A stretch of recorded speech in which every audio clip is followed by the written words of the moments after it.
more than 2020. So we're looking forward to having a crowd. It's supposed to rhyme. We're looking forward to everybody coming out. So I look forward to seeing you there. Thanks. Okay. Mr. Bokhari? Thank you, Madam Mayor. This is a PSA for everyone that lives in Charlotte, that loves Charlotte. There's a lot of stuff going on right now, and there's a really critical item that everyone in the city needs to be paying attention to and have your voice heard on. It's not directly in the city's purview, but it definitely impacts the city. So the county commission is considering a 1/4-cent sales tax to fund the arts. And I think we would all agree arts are incredibly important. It makes Charlotte what it is. In my own life, growing up, in my upward mobility, arts played a vital role.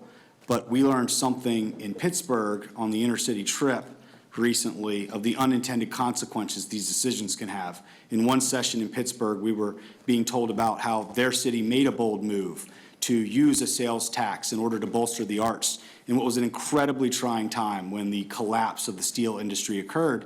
Yet in the very next presentation, we heard the #1 thing businesses keep citing and why they're not moving back is the unfriendly tax environment. So this is something that we have to figure out how to solve for without negatively impacting our tax environment. I have a lot of serious concerns, who controls it, and things like that, but nothing is more important to me than the concern of this regressive tax that is being considered. It hurts the very people that are in jeopardy and need help the most, those that are looking to all of us as leaders for affordable housing, upward mobility. This impacts and rises the cost of living in a very significant way. So why does this impact the city?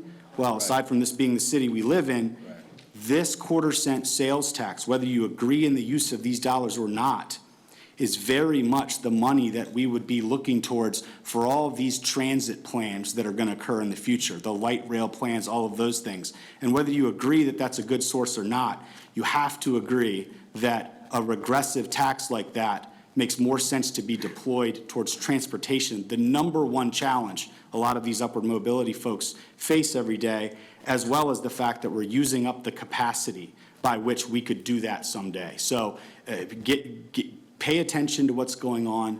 Please get engaged, have your voice heard, because this could be one of the most important things happening in the city this year.